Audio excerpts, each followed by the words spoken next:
Et parce que c'est important de regarder aussi ce qui se passe près de chez nous. Bienvenue dans Si on parlait, du lundi au vendredi. On vous donne la parole à 19h15, 20h15 et 23h15. Aujourd'hui, avec nos invités, on va parler du Festival international Théâtre Action, d'un nouveau rendez-vous musical en préparation sur l'agglomération grenobloise et d'Oli Magazine, un gratuit grenoblois destiné aux femmes. Il est là, ce magazine, on en parlera à la fin de cette émission avec Emeline Catalano, la créatrice d'Oli Magazine. Bonjour. Bonjour. À côté de vous, Laurent Poncelet, organisateur du FITA, Festival international du théâtre Action. Bonjour Laurent. Et puis Alexandre Jolas et Sylvain Nguyen, bonjour à tous les deux. Bonjour. Bonjour. Préparez un nouveau festival musical qui aura lieu en mars sur l'agglomération grenobloise. On verra ça dans quelques instants. Que vous réussirez votre pari. Il y aura également des groupes, des artistes locaux associés à l'événement. On aura le temps d'en reparler puisque ça débarque au début du mois de mars. Emeline, oui. Les frérots de la Vega à Grenoble, c'est un bon sujet pour votre magazine. Sujet, mais on les interviewe quand ils veulent, au cas où. Alors vous avez créé ce magazine, Oli Magazine, vous m'avez apporté les 3 premiers exemplaires. Tout à fait. Un magazine grenoblois dédié, on va dire exclusivement à un public féminin. Tout à fait, c'est un magazine donc, féminin, 100% local, donc Grenoble, dans lequel vous pouvez retrouver donc, 12 rubriques, donc que ce soit du business de la femme dirigeante grenobloise à la rubrique sport, à la sportive grenobloise, que ce soit des actus locales, que ce soit des astuces beauté, que ce soit de la mode française, que ce soit de la mode internationale. On change souvent nos sujets et on travaille avec beaucoup de modèles aussi de l'agglomération, ce qui nous permet aussi de générer aussi pas mal de visu sur la ville. Alors c'est tout nouveau, vous avez démarré ça cet été. Oui.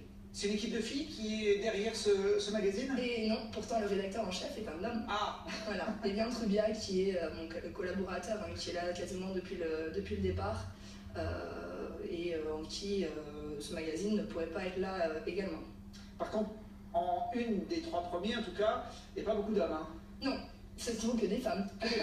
D'où, voilà, c'est un magazine féminin, donc on met vraiment l'accent sur l'aspect des femmes aujourd'hui. On veut qu'elles soient bien habillées, elles peuvent être maquillées mais elles ne doivent pas être vulgaires. Voilà, on tend vraiment à ce que les femmes se renforcent un peu et elles n'ont pas, pour prouver aussi qu'elles n'ont pas forcément besoin de jouer de leur atout physique pour pouvoir réussir. Voilà. C'est ce qu'on met aussi en avant beaucoup dans nos rubriques. Vous les appelez les Oli Girls? Les Oli Girls, tout à fait.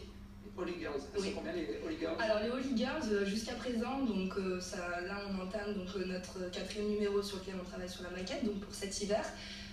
On compte 15 modèles déjà qui sont passés donc, dans notre édition.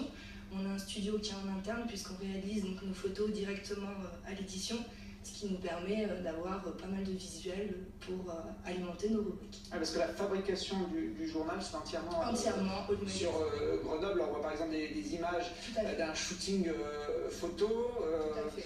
Ça vous le faites chez vous? Les mannequins sont d'ici? Les modèles sont d'ici, les professionnels, donc que ce soit les professionnels de l'esthétisme, que ce soit accessoires ou les boutiques partenaires qui nous prêtent donc leurs accessoires, vêtements également. Sont de souche grenobloise. C'est ambitieux de lancer un magazine aujourd'hui. Le milieu de la presse ne se porte pas super bien. C'est quoi l'objectif pour vous l'objectif, donc on a une application smartphone qui sera disponible sur iOS et Android donc très bientôt. Elle est en cours de fabrication, ce qui nous permettra de passer sur des abonnements par la suite. Bon. Le tirage papier sert aujourd'hui à faire connaître le magazine pour pouvoir l'avoir, mais le développement aussi sur le numérique. Alors, le numérique est important, pourquoi? Parce que nous, ça nous permet de diffuser davantage. Hein, quand on met un magazine en ligne, aujourd'hui, on est à 1500 téléchargements en 72 heures. Donc ça reste, la demande est là, les lectrices attendent la sortie du magazine, donc c'est ce qu'on souhaitait susciter hein, chez nos lecteurs.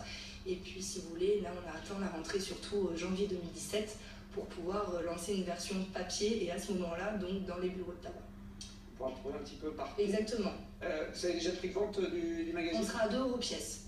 Bon, Ça va. Ce qui reste un avantage puisque les publicités à l'intérieur, on incite les professionnels à mettre tout le temps des coupons détachables, ce qui fait que passer de la gratuité au payant ne sera absolument pas un problème pour qui que ce soit. Et aujourd'hui, on peut le télécharger sur votre Tout site à fait, internet. sur notre site internet, oui. Il est disponible en téléchargement gratuit, vous l'avez en PDF gratuitement sur notre site. Moi, je suis un petit privilégié, donc carrément apporter les Holy Girls, les 3 premiers numéros, donc je vais les consulter, même si les sujets, a priori, ne m'inspirent pas énormément, l'épilation au fil, je sais pas, bon peut-être que finalement, je vais essayer, je vais trouver le côté féminin qui sommeille en moi va se révéler en lisant Holly Magazine. Bah, bon courage, bonne chance aussi, comme au festival Holocène et puis à la compagnie Ophélia Théâtre pour vos activités. C'est la fin de cette émission. On se retrouve demain pour d'autres aventures.